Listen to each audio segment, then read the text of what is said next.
Olá, bom dia. Seja muito bem-vindo ao culto da Igreja Presbiteriana do Butantã. Meu nome é Alexandre Porfírio, eu sou o pastor desta comunidade. Eu quero dizer que é um privilégio poder adorar a Deus juntamente com vocês. Todos vocês que estão acessando esse vídeo são muito bem-vindos. A gente está online ainda, estamos na fase vermelha do nosso covidômetro, então não podemos nos reunir presencialmente, mas mantemos a chama acesa no nosso coração com o desejo de louvarmos, adorarmos e bendizermos o nome do nosso Deus. Eu quero começar esse culto lendo um salmo de número 96, que diz assim: Cantem ao Senhor um novo cântico, cantem ao Senhor todos os habitantes da terra. Cantem ao Senhor, bendigam o seu nome. Cada dia proclamem a sua salvação. Anunciem a sua glória entre as nações e os seus feitos maravilhosos entre todos os povos. Porque o Senhor é grande e digno de todo louvor, mais temível do que todos os deuses. Cantem de alegria todas as árvores da floresta, cantem diante do Senhor, porque Ele vem julgar a terra, julgará o mundo com justiça e os povos com a sua fidelidade. Vamos orar? Senhor, reunidos aqui no nome de Jesus Cristo, nós nos prostramos e nos rendemos aos teus pés num movimento de adoração a tudo aquilo que o Senhor é, e um movimento de louvor por tudo aquilo que o Senhor tem feito nas nossas vidas. Muito obrigado pelo teu cuidado, pelo teu amparo.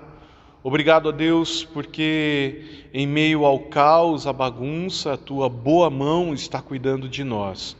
Eu quero pedir uma bênção muito especial do Senhor a este culto, a este movimento, que todas essas coisas concorram para a glória do teu nome e para o nosso crescimento espiritual. Abençoe a vida dos meus irmãos, das minhas irmãs que estão acessando a este culto, por esse vídeo.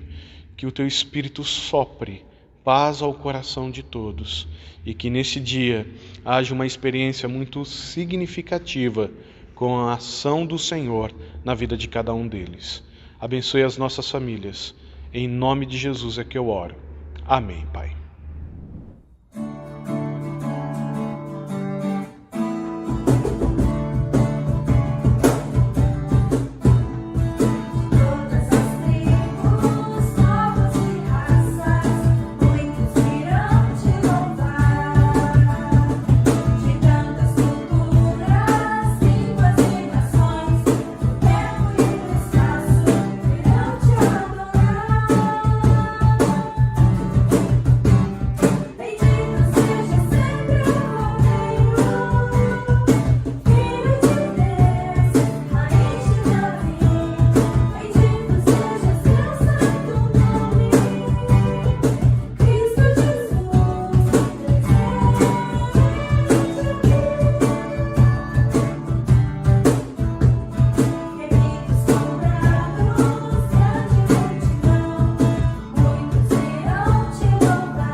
Contribuir é um ato de generosidade, é partilhar necessidades e responsabilidades, podendo exercitar o desprendimento e servir a nossa comunidade.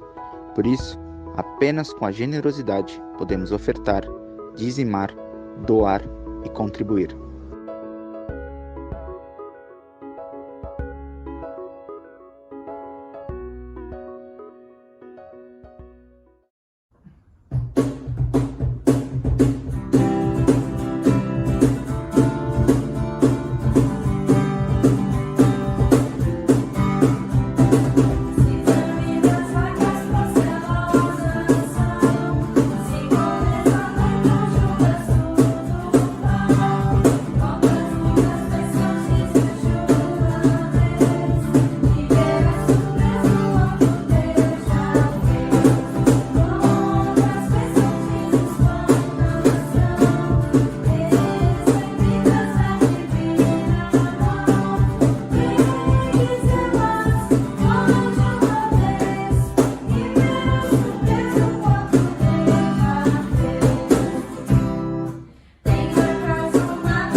Bom dia.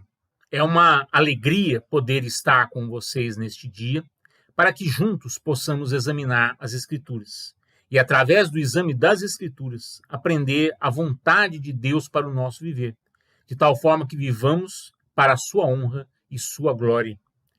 Cabe lembrar que estamos já há alguns domingos dentro de uma série de mensagens, conforme proposta do nosso pastor reverendo Alexandre Porfírio. Esta série de mensagens recebeu o título de Atos do Espírito Santo, com o objetivo, naturalmente, de destacar o importante papel do Espírito Santo no livro dos Atos dos Apóstolos, texto fundamental para toda esta série de mensagens. Dentro deste título geral, Atos do Espírito Santo, nós já examinamos alguns subtemas, quais sejam ato da conversão, ato do temor, ato da graça, ato da verdade. E hoje, dando continuidade à série de mensagens, o subtema será ato da liberdade. Neste sentido, eu gostaria de pedir a sua atenção inicialmente para algumas observações contextuais que vão nos auxiliar no exame do nosso texto. Inicialmente, considerar o próprio autor do livro de Atos dos Apóstolos, Lucas.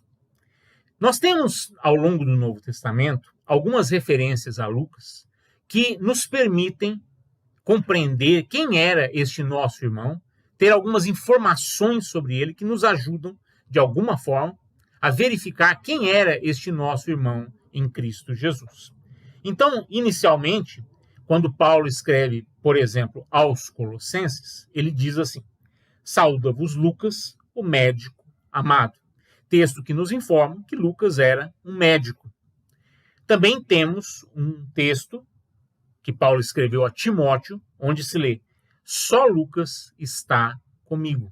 Houve um determinado momento da vida do apóstolo em que apenas Lucas estava junto com ele. E, finalmente, em Filemão, onde lemos: Marcos, Aristarco, Demas e Lucas, meus cooperadores. Lucas foi um cooperador do apóstolo Paulo. Lucas esteve em viagem missionária com Paulo. E Lucas também é responsável tanto pelo Evangelho, chamado Evangelho segundo Lucas, quanto pelo livro dos Atos dos Apóstolos. Mas, ao dizer isso, é importante verificar como o próprio Lucas descreve o trabalho que finalmente levou à produção desses importantes documentos para a vida da igreja cristã. Veja, no início do Evangelho segundo Lucas, nós lemos assim: visto que muitos houve que empreenderam uma narração coordenada dos fatos que entre nós se realizaram, conforme nos transmitiram os que desde o princípio foram deles testemunhas oculares e ministros da palavra, igualmente a mim me pareceu bem, depois de acurada investigação de tudo desde sua origem, dar-te por escrito, excelentíssimo Teófilo, uma exposição em ordem, para que tenhas plena certeza das verdades em que foste instruído.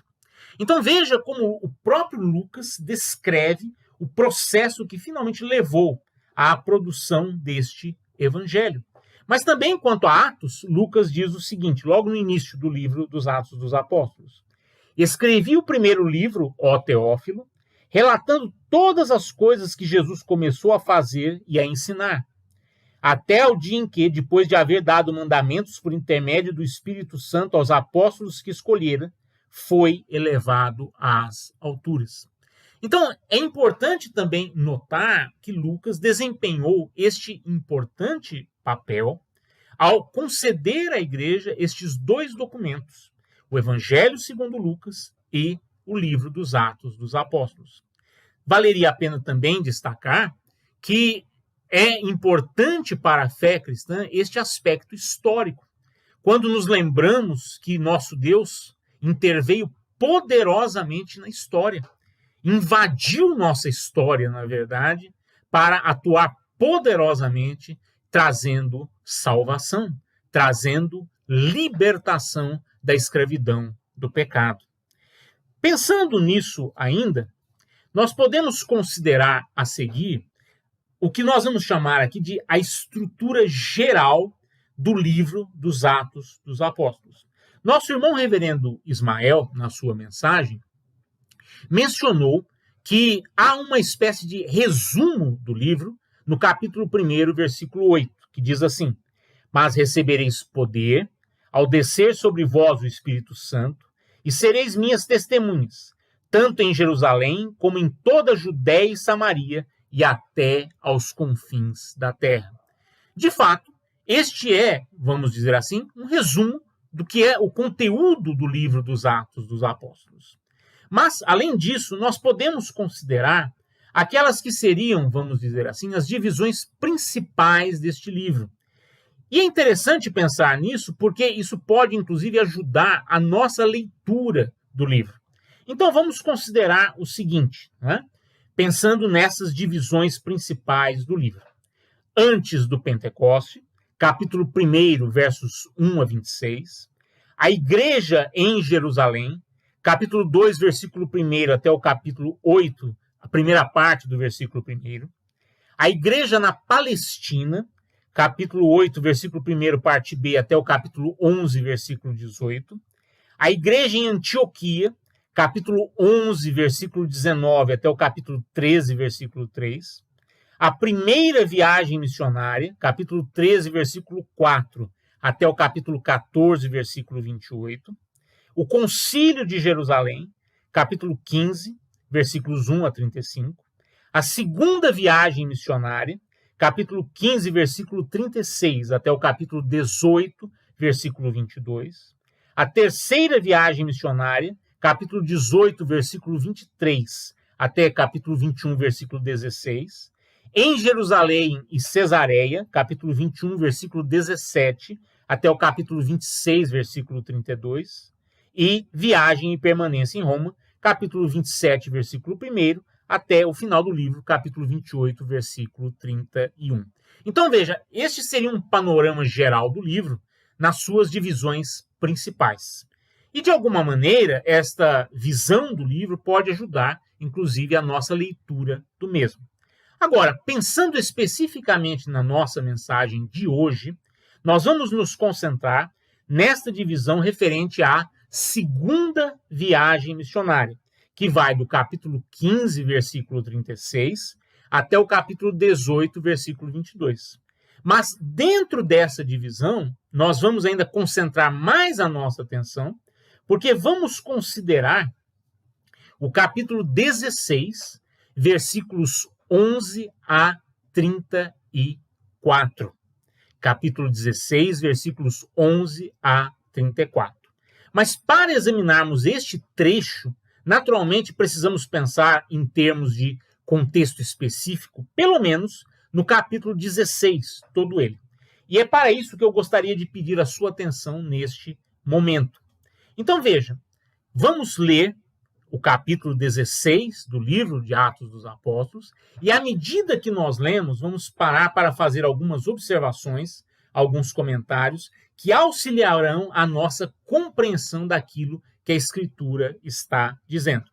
Tendo sempre em vista aquele nosso tema, ou subtema em relação ao tema geral, ato da liberdade. Quando queremos verificar como Deus liberta da escravidão do pecado.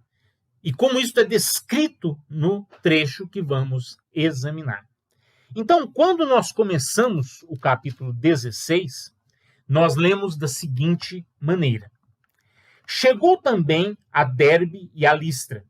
Havia ali um discípulo chamado Timóteo, filho de uma judia crente, mas de pai grego. Dele davam bom testemunho os irmãos em Listra e Icônio. Quis Paulo que ele fosse em sua companhia e, por isso, circuncidou-o por causa dos judeus daqueles lugares, pois todos sabiam que seu pai era grego. Ao passar pelas cidades, entregavam aos irmãos, para que as observassem, as decisões tomadas pelos apóstolos e presbíteros de Jerusalém. Assim, as igrejas eram fortalecidas na fé e, dia a dia, aumentavam em número.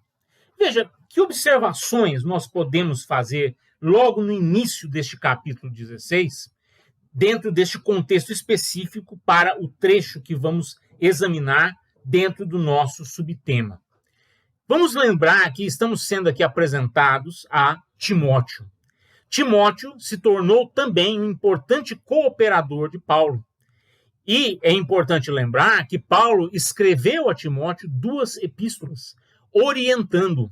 Nós poderíamos dizer que se trata de um pastor de mais experiência, como Paulo, orientando um jovem pastor no seu ministério, na forma como deveria proceder no seu ministério. E aqui no capítulo 16, nós encontramos a descrição sobre Timóteo, sobre a sua família. Nós teremos, naturalmente, ao longo das epístolas de Paulo, outras referências a Timóteo, que permitirão verificar como ele foi instruído nas Escrituras, por sua mãe, por sua avó, e afinal se tornou um importante elemento na vida da igreja. Mas além da descrição sobre Timóteo, nós temos também uma referência, mas veja, é uma referência de caráter mais geral, ao fato de que estavam sendo levadas às igrejas as decisões do Concílio de Jerusalém. Vamos nos lembrar que no capítulo 15 do livro de Atos dos Apóstolos, nós temos a narração sobre o Concílio de Jerusalém. Este importante concílio que precisou discutir questão muito séria. Veja, é importante nós entendermos o que foi discutido ali, porque talvez para nós hoje isso já esteja não apenas distante, mas não faça muito sentido, porque não enfrentamos, vamos dizer assim, propriamente o problema que estava acontecendo ali. Então vamos imaginar o seguinte: a igreja no seu início, naturalmente, tem uma predominância judaica. Mas essa predominância logo será, vamos dizer assim, colocada em xeque, se quisermos descrever dessa forma, pela presença dos gentios. Os gentios começam a vir também para a igreja. E é importante lembrarmos que este Concílio de Jerusalém precisou tomar uma importante decisão sobre se era necessário para que alguém se ligasse à igreja que fosse judeu, que seguisse certas normas que, vamos dizer assim, historicamente se referiam aos judeus e não aos gentios. Nós vamos encontrar, inclusive, um grupo, conhecido como o grupo dos judaizantes, que sempre insistiu em que, para que alguém pertencesse à igreja, teria que, necessariamente, passar por esses ritos judaicos. Mas, finalmente, o concílio decide que não era o caso. Decide que os gentios não precisariam se submeter, por exemplo, à circuncisão, para que pudessem fazer parte da igreja. Naturalmente, o concílio faz algumas recomendações aos gentios para se absterem de determinadas práticas, mas esta decisão é importante porque mostra que a igreja do Senhor Jesus não pode ser reduzida a um aspecto, vamos dizer assim, apenas nacional, étnico, se nós quisermos dizer. Por quê? Porque, por natureza, a igreja do Senhor Jesus engloba pessoas de toda tribo, língua e nação. Esta é a realidade da igreja. Então, esta decisão do Concílio de Jerusalém foi fundamental neste sentido, sinalizando desta maneira. E agora, no capítulo 16, nós vemos que a decisão do concílio foi levada, ou se quisermos colocar no plural também, né, as decisões do concílio foram levadas às igrejas para que procedessem de acordo com aquelas decisões. E não apenas isso, as igrejas eram fortalecidas na fé. E aqui, quando nós vemos essa referência de ser fortalecido na fé, isso se relaciona à doutrina, ao ensino. Elas estavam sendo fortalecidas no ensino, na palavra. E ao serem fortalecidas, elas estavam nesse processo contínuo de crescimento. E diz também o texto, e cresciam em número. Então, é algo interessante quando nós olhamos para a igreja em Atos, notar que ela tem, e desde o seu início, essa grande preocupação sobre o fortalecimento na fé, em termos da doutrina, a doutrina dos apóstolos, como é mencionada, como toda a questão do ensino é fundamental, e também como, ao lado de tudo isto, o crescimento numérico, inclusive, está presente. Então, nós poderíamos talvez descrever isso, finalmente, dizendo que a igreja, desde o seu início, tem, vamos, se quisermos chamar assim, um crescimento sustentável. Ou seja, um crescimento, talvez até melhor dizendo, equilibrado, que contempla toda a questão do fortalecimento no ensino, em conhecer cada vez mais o Senhor, e ao conhecer o Senhor, viver de tal forma que o caráter dele se veja em nós, e também o crescimento numérico. A igreja não apenas cresce, vamos dizer, para usar outros termos, em qualidade, mas cresce também em quantidade. Não há, vamos dizer assim, incompatibilidade entre as duas coisas. Ela cresce, ela se fortalece. E é interessante, nós lemos aqui no versículo 5, assim as igrejas eram fortalecidas na fé e dia a dia aumentavam em número. Então veja, este é um exemplo, como nós vamos encontrar outros no livro de Atos, de alguns relatórios que vão sendo dados em determinados momentos do livro de Atos sobre o crescimento da igreja, sobre o desenvolvimento da igreja, como ela estava crescendo, se fortalecendo cada vez mais, e assim, naturalmente, glorificando o nome do Senhor. Então, este é o início do capítulo 16, de novo, quando vemos a descrição sobre Timóteo, que desempenharia importante papel junto a Paulo. Agora, também cabe destacar um elemento interessante. Nós vimos no texto que Paulo insistiu em circuncidar Timóteo. Por quê? Porque, neste sentido, esta circuncisão específica atenderia ao fato de que Timóteo tinha ascendência judaica e de que isso seria importante no caso de Timóteo para que ele pudesse ter uma plena presença efetiva no trabalho missionário. Então, veja, embora Paulo certamente não pensava em submeter os gentios à circuncisão, mas em alguns casos, como esse de Timóteo, ele verificou que isso era necessário. Para quê? Para que finalmente o evangelho fosse proclamado sem qualquer obstáculo. Então, vamos notar como a igreja, desde o seu início, também vai mostrando que tem este discernimento para que, em determinadas circunstâncias, certas decisões possam ser tomadas para atender, vamos dizer assim, a exigências específicas. Agora, prosseguindo no capítulo 16, nós lemos a partir do versículo 6. E percorrendo a região frígio-gálata, tendo sido impedidos pelo Espírito Santo de pregar a palavra na Ásia, defrontando Mísia, tentavam ir para Bitínia, mas o Espírito de Jesus não o permitiu. E tendo contornado Mísia, desceram a Troade. À noite sobreveio a Paulo uma visão, na qual um varão macedônio estava em pé e lhe rogava, dizendo: passa a Macedônia e ajuda-nos. Assim que teve a visão, imediatamente procuramos partir para aquele destino, concluindo que Deus nos havia chamado para lhes anunciar o Evangelho. Então veja, ainda dentro deste contexto próximo, do trecho que nós vamos examinar, dos versículos 11 a 34, agora nós temos a descrição de como Paulo e aqueles que com ele estavam, seus cooperadores, tinham uma determinada intenção. É interessante verificar que Paulo, vamos dizer assim, tinha uma certa estratégia. E nessa estratégia, o que ele procurava? Ele procurava divulgar o evangelho em determinados locais que ele sabia seriam disseminadores para outros, por uma série de circunstâncias históricas, geográficas, sociais e assim por diante. E aqui Paulo, naturalmente, tem um plano, vamos dizer assim, tem uma intenção, como o texto demonstra, mas diz o texto que o Espírito não permitiu. Então veja como Deus está dirigindo a sua igreja. Quando eles querem ir para um lugar que não é aquele que está no propósito de Deus, Deus interfere. E isso traz bênção para a vida da igreja. Inclusive porque estes lugares que não foram acessados neste momento, nós veremos depois no relato do próprio livro dos Atos dos Apóstolos, foram alcançados. Mas foram alcançados dentro do tempo que Deus estabeleceu.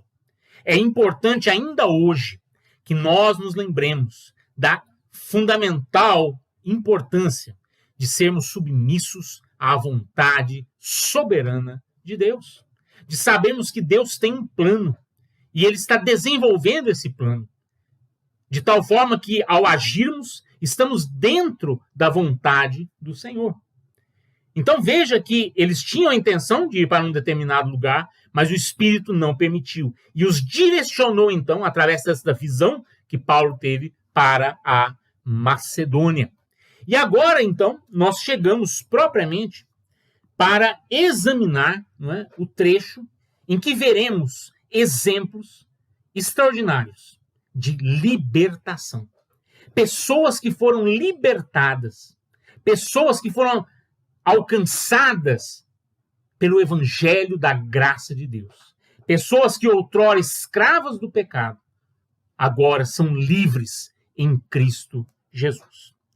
O primeiro caso que nós vamos examinar é o caso de Lídia. Então, acompanhe-me aqui no texto, a partir do versículo 11.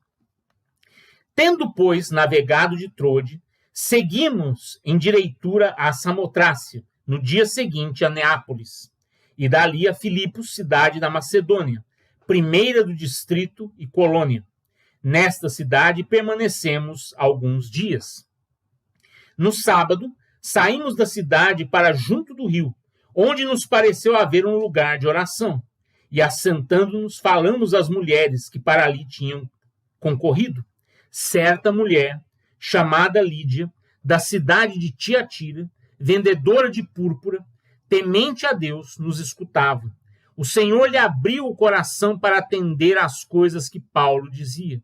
Depois de ser batizada, ela e toda a sua casa nos rogou, dizendo: se julgais que eu sou fiel ao Senhor, entrai em minha casa e aí ficai. E nos constrangeu a isso. Veja, é importante, quando consideramos o caso de Lídia, lembrar quem era esta mulher. Veja, Lídia era tecnicamente o que alguns chamariam de temente a Deus. Alguém que de alguma forma teve um contato importante com os judeus, mas que não chegou propriamente a se tornar judia. Não chegou propriamente a se converter ao judaísmo, vamos dizer assim.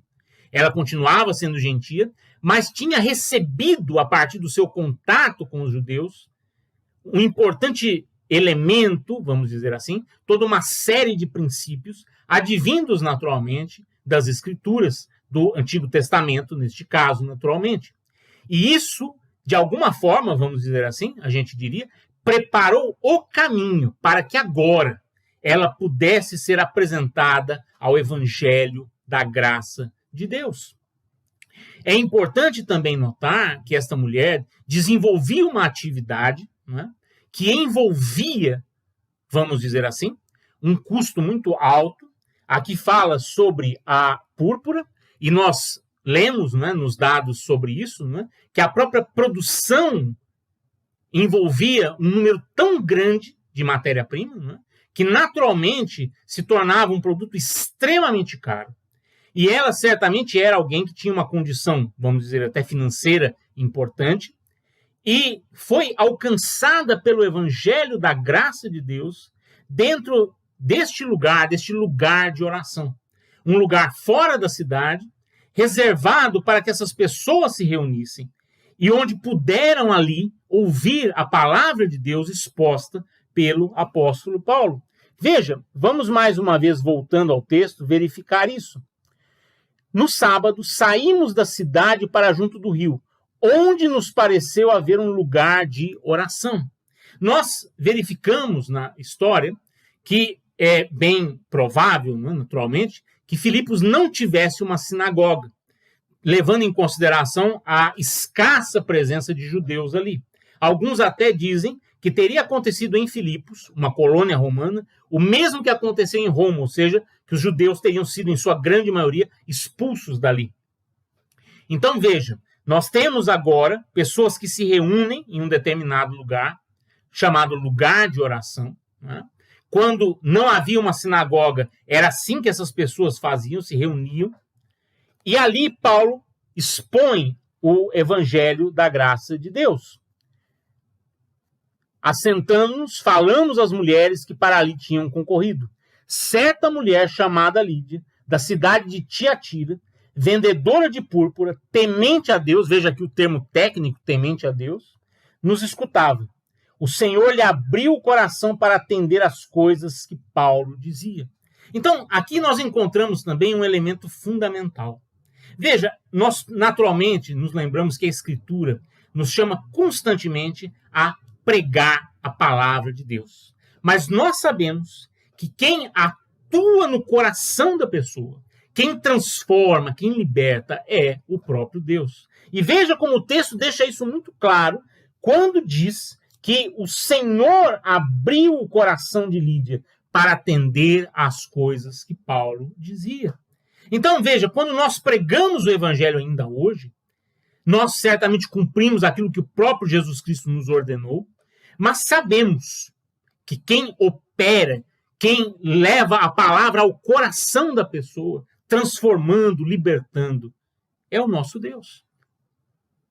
Então é importante nos lembrarmos como a Escritura tem muita clareza sobre isso.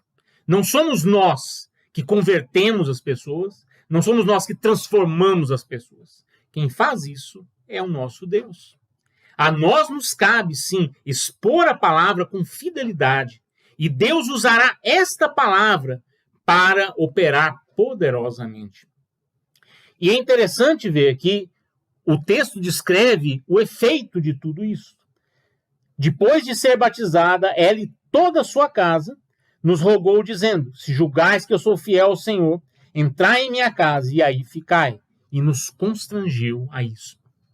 Não apenas ela creu em Cristo para a salvação, mas ela levou isso para toda a sua casa. E aqui essa expressão sua casa envolve não apenas, vamos dizer assim, a questão de parentesco, mas também a questão até dos servos que estavam e faziam parte deste conjunto aqui referido como sua casa. Então veja a importância que teve neste momento o Evangelho para a transformação de toda aquela realidade. E finalmente ela inclusive chamou aqueles irmãos para que ficassem na sua casa, que certamente era bem ampla, tinha condições de recebê-los de forma tranquila, de forma certamente apropriada. Veja então que esta nossa irmã, a irmã Lídia, uma irmã que poderia talvez hoje ser descrita quase como uma empresária, né? Foi alcançada pelo Evangelho da graça de Deus.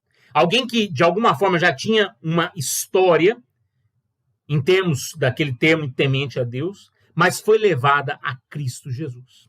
Embora nós não possamos, naturalmente, e não devamos, né, negar que Deus usou aquele início, né, para servir como um instrumento importante, vemos a clareza do texto em dizer que foi o Senhor que abriu o coração dela para que ela atendesse àquilo que estava sendo dito. Naquele lugar, lugar de oração, ela foi alcançada pela graça de Deus. Ali, ela foi liberta completamente. E ao ser liberta, ela depois se tornaria, naturalmente, uma importante líder naquela igreja, na igreja de Filipos. Mas, depois do caso de Lídia, nós temos agora um caso a seguir. Nós lemos a partir do versículo 16. Aconteceu que, indo nós para o lugar de oração, nos saiu ao encontro uma jovem possessa de espírito adivinhador, a qual, adivinhando, dava grande lucro aos seus senhores. Seguindo a Paulo e a nós, clamava, dizendo: estes homens são servos do Deus Altíssimo, e vos anunciam o caminho da salvação. E isto se repetia por muitos dias. Então Paulo, já indignado, voltando-se, disse ao espírito: em nome de Jesus Cristo, eu te mando, retira-te dela. E ele, na mesma hora, saiu. Então veja, de novo, nós temos aqui a referência ao lugar de oração, mas agora uma outra circunstância, um outro acontecimento.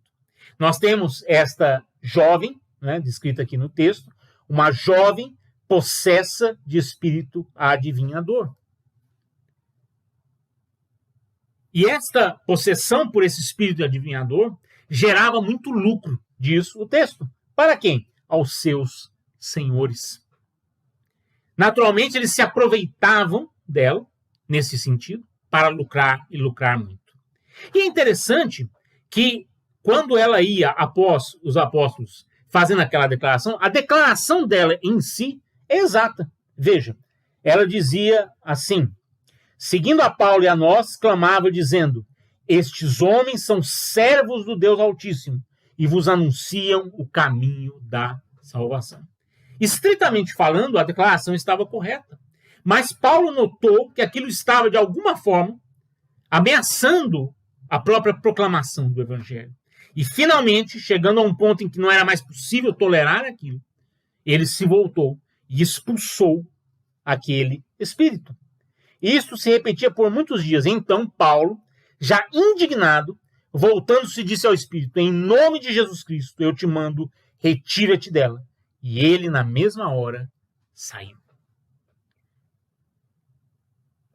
Veja, quando nós lemos nas Escrituras estes momentos em que nós temos possessão, em que nós temos a expulsão de demônios, uma das coisas que chama a nossa atenção e que permite fazer um contraste muito sério com o que acontece nos nossos dias, é a forma muito clara com a qual nossos irmãos em Cristo enfrentavam essas situações.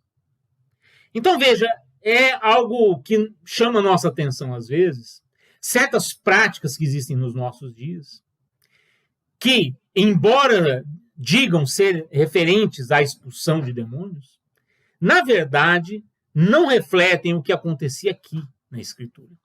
Veja que Paulo não despende nenhum tempo em fazer qualquer coisa parecida, por exemplo, com aquilo que nós vemos em alguns lugares hoje em dia, as famosas entrevistas com o demônio.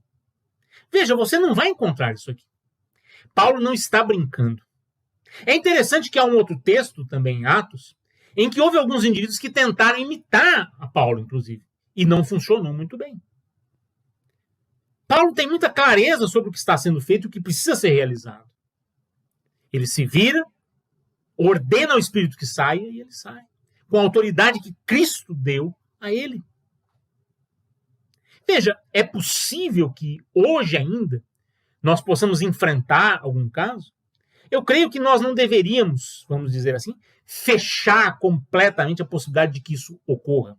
Agora, muito antes de nós falarmos em possessão, nós precisamos tomar extremo cuidado. Precisamos pedir de Deus sabedoria. Eu cito aqui o caso do nosso irmão reverendo Hernandes Dias Lopes, que tem alguns relatos neste sentido, não é? O que nos mostra, sim, que é possível, mas, ao mesmo tempo, chama a nossa atenção para a necessidade de ter discernimento. E, fundamentalmente, de lembrar que quando a Escritura fala em expulsão, nunca se trata de montar um circo, que é o que nós vemos hoje em muitas situações. Agora, por outro lado, é interessante como o avanço do Evangelho certamente vai provocar oposição. O avanço do Evangelho vai provocar oposição do inimigo. Por quê? Porque se trata, na verdade, de uma invasão constante sobre aquilo que antes era território dele. No caso, a vida dessa moça. Ela estava escravizada. E o Evangelho da graça de Deus a libertou. Isso é maravilhoso. Embora o texto não diga, é possível supor, né, com legitimidade, que ela também se tornou mais um elemento importante na igreja de Filipos. Liberta, completamente liberta. Mas não nos esqueçamos, e o texto vai mencionar isso a seguir, qual foi o efeito disso para os apóstolos. Né? Nós lemos a partir do versículo 19. Vendo seus senhores, que se lhes desfizera a esperança de lucro, agarrando em Paulo e Silas, os arrastaram para a praça, à presença das autoridades. E levando aos pretores, disseram: estes homens, sendo judeus, perturbam a nossa cidade, propagando costumes que não podemos receber nem praticar, porque somos romanos. Levantou-se a multidão unida contra eles, e os pretores, rasgando-lhes as vestes, mandaram açoitá-los com varas. E depois de lhes darem muitos açoites, os lançaram no cárcere, ordenando ao carcereiro que os guardasse com toda a segurança. Este, recebendo tal ordem, levou-os para o cárcere interior e lhes prendeu os pés no tronco. Veja a consequência do que aconteceu. Embora de uma certa perspectiva pela qual nós estamos olhando, ela foi liberta, foi algo maravilhoso, mas para aqueles indivíduos que lucravam, foi a pior coisa que poderia ter acontecido. E imediatamente a perseguição sobre os apóstolos veio. Eles foram presos, foram açoitados. Veja, considere que ser fiel traz consequências. Talvez nós pudéssemos dizer, talvez Paulo, vamos pensar, naturalmente pensando na nossa mentalidade hoje, talvez Paulo pudesse ter simplesmente ignorado aquela moça. Mas se ele tivesse feito isso, ela continuaria escrava. Mas não foi para isso que Deus nos chamou. Deus nos chamou para proclamar uma palavra de liberdade. E foi o que Paulo fez. Mas ao ser liberto, naturalmente, né, a decorrência disso para os seus senhores foi muito óbvia. Eles foram açoitados. Vamos nos lembrar que depois isso vai gerar um pedido de desculpas, né, porque eles eram cidadãos romanos. E Paulo vai reclamar disso muito seriamente. Mas nesse momento, nem se cogitou disso. Talvez, meus irmãos, nós precisamos nos lembrar que há uma importante escolha que nós precisamos fazer na nossa vida. A escolha entre fidelidade e popularidade. A escolha entre sermos fiéis a Deus ou queremos ser populares. Queremos ser aprovados pelo mundo.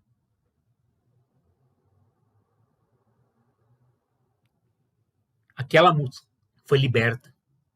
E graças a Deus por isso.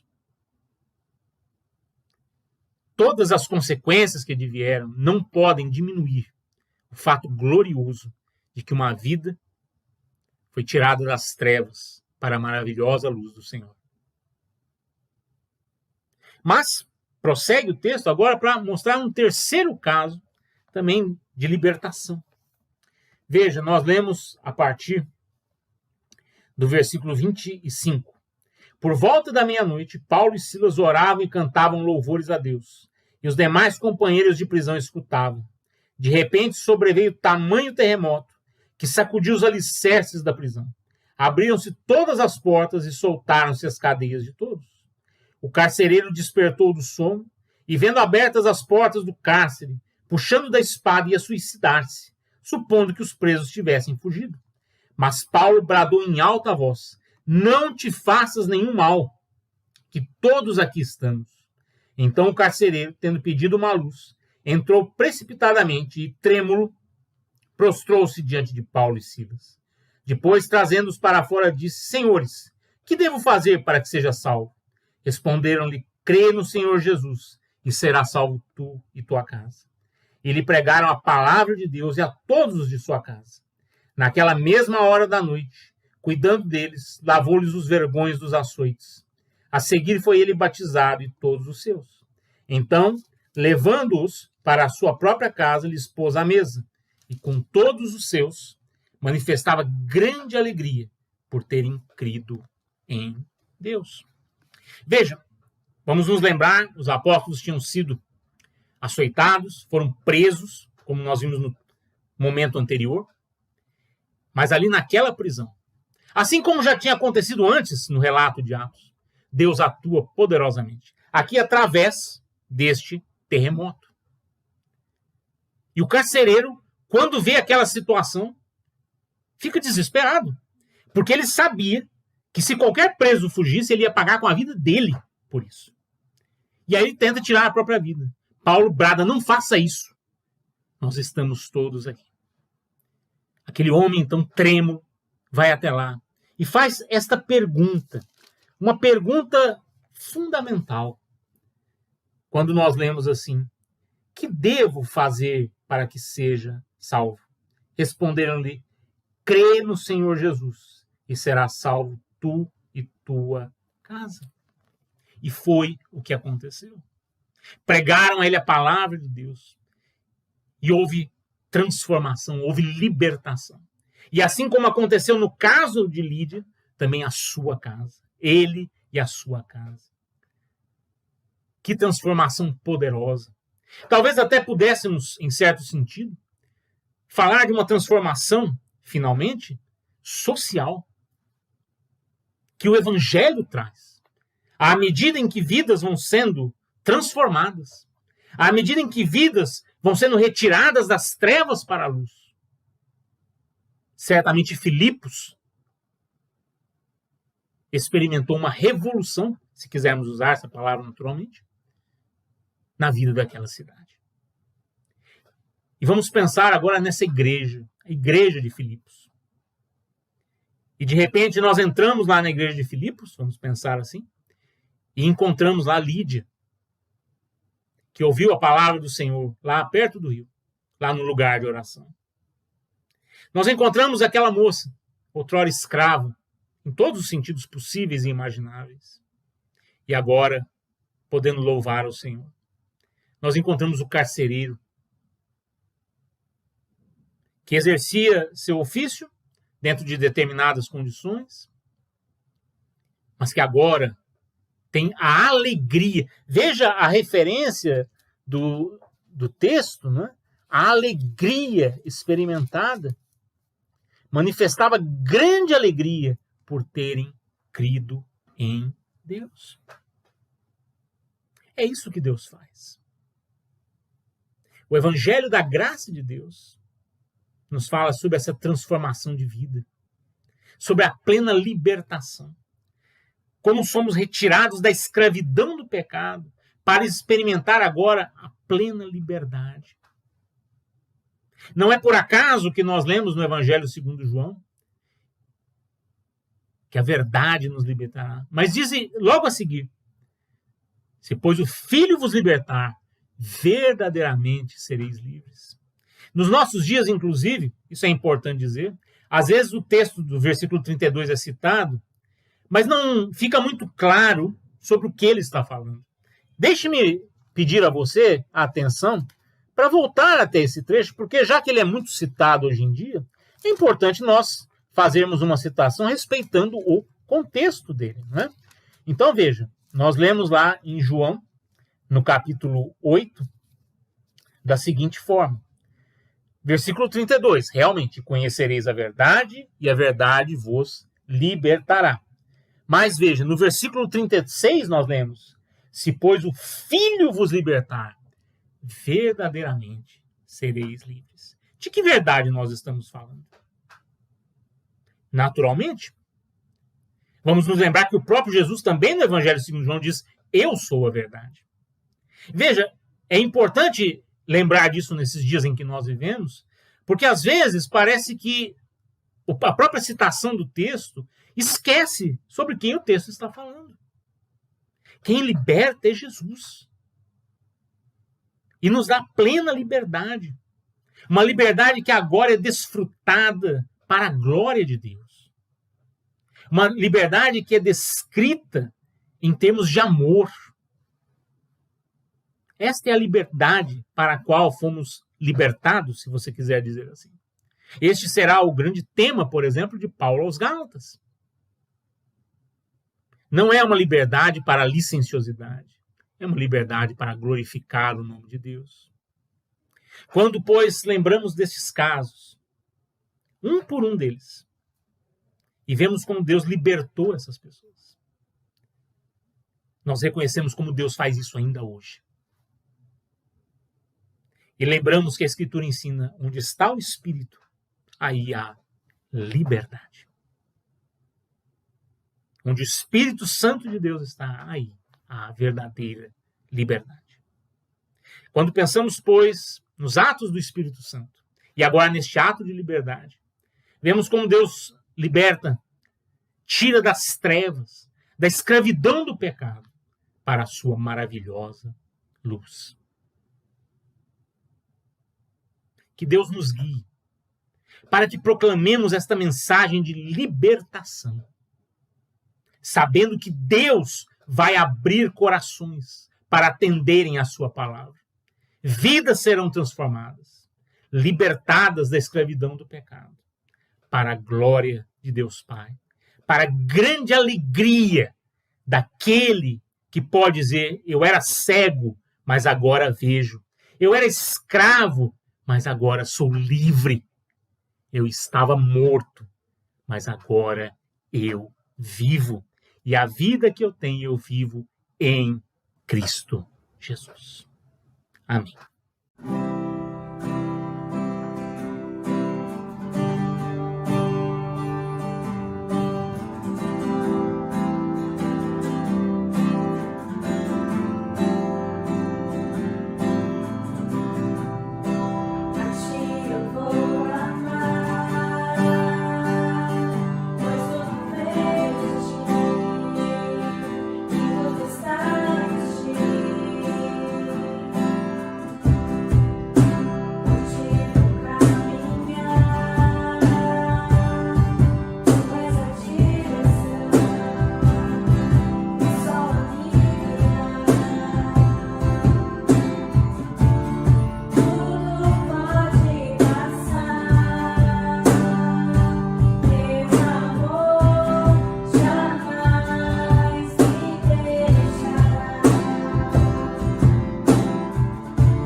estamos encerrando mais esse tempo de culto, mais esse tempo de louvor, mais esse tempo de adoração.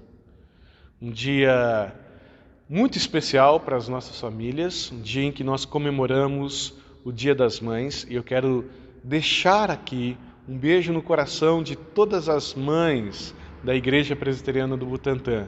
Que Deus abençoe o seu coração, que Deus guarde a sua vida e que você tenha um lindo e um feliz Dia das Mães. Que a bênção de Jesus cubra o seu coração, a sua vida e a vida da sua família. Deus abençoe a todos. Que a graça do nosso Senhor e Salvador Jesus Cristo, o amor de Deus, o nosso Pai, o consolo, o poder do Santo Espírito de Deus esteja sobre todos vocês, hoje e para todos sempre. Amém. Deus os abençoe. Uma excelente semana. Saudades.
Se ligue, Pebut, nesses recados importantíssimos que eu tenho para trazer para vocês no domingo de hoje, dia 9 de maio, Dia das Mães. Queria desejar um feliz Dia das Mães para todas as mamães que estão assistindo esse vídeo neste exato momento. Inclusive, queria mandar um beijo para minha mãezinha querida, que deve estar assistindo esse culto ao meu lado nesse momento. Um beijo para todas vocês, eu espero que vocês tenham um dia ótimo. Eu agradeço a Deus pela existência de indivíduos tão amáveis quanto vocês. O primeiro recado é em relação à nossa escola dominical, que hoje em caráter excepcional acontecerá em forma conjunta, né? Todas as salas acontecerão em uma sala só e essa aula será ministrada pelo pastor Alexandre Porfírio agora às 11 horas. É muito importante que você participe dessa aula e na verdade, de todas as outras, né? O segundo recado é em relação a uma campanha que a nossa UMP está organizando neste mês de maio. Você sabia que nessa pandemia 70% dos alunos de escola pública ficaram sem higiene pessoal? Sem higiene básica, na verdade. É uma situação bem triste e complicada, e é pensando nisso que a nossa UMP está fazendo uma arrecadação de pastas e escovas dentais. Todas essas arrecadações serão destinadas a A e B. E você pode contribuir para essa campanha fazendo um Pix ou um depósito bancário para a conta da nossa igreja, usando o código 2 centavos. Você coloca o valor que você quer doar e acrescenta 2 centavos para a gente saber que esse valor é destinado a essa ação em específico. O terceiro e penúltimo recado é em relação aos dízimos e ofertas. Mesmo que a gente esteja em pandemia, é um período que a gente não está podendo se reunir presencialmente por enquanto, você pode manifestar a sua gratidão para com aquele que nunca nos abandona. E você pode fazer isso fazendo um depósito bancário para a igreja ou fazendo um Pix, que é bem rapidinho. As informações estão rolando aqui na tela em algum lugar e também estão na descrição. O último recado é em relação à Santa Ceia, que acontecerá agora no próximo domingo. Estou avisando para você já ir se preparando, né, com os alimentos.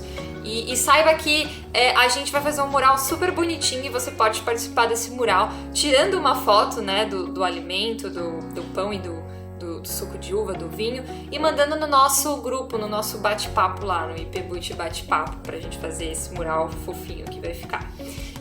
Esses foram os recados de hoje, eu espero que todos vocês tenham um excelente domingo. Tchau, tchau!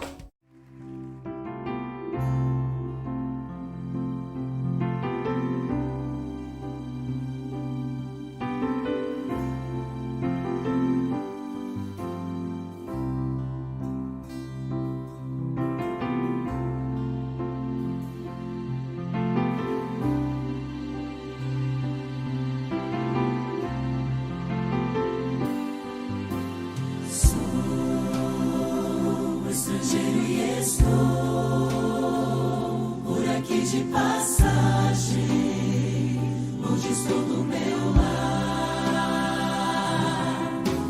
Sei que este mundo onde vivo não me dá mais motivo pra sorrir ou cantar.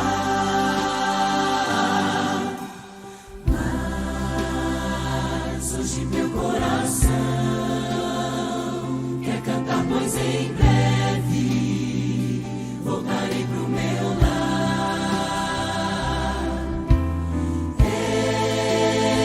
Eu canto agora mais forte, pois nem mesmo a morte poderá me parar. Vou voltar para onde é meu lugar. Vou morar junto à fonte do amor. Eu espero esse dia chegar, quando Cristo virá me buscar para viver no lar.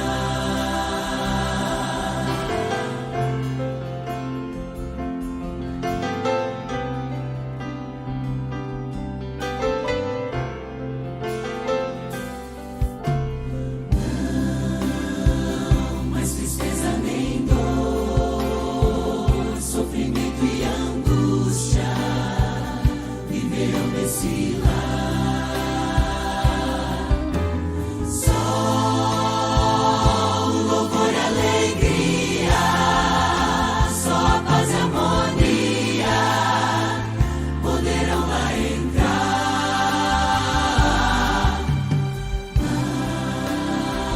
Mas um motivo maior de querer muito em breve viver nesse lugar é ver Jesus e abraçá-lo e dizer obrigado por me dares um lar. Vou voltar para onde é meu lugar. Vou morar junto à fonte do amor. Eu espero esse dia chegar, quando Cristo virá me buscar para viver no lar. Cantarei com aqueles que foram estrangeiros como eu e você, mas viveram com fé na promessa e venceram o mundo também. Vou voltar para onde é meu lugar. Vou morar junto à fonte do amor. Eu espero esse dia chegar, quando Cristo virá me buscar para viver no lar. Eu espero esse dia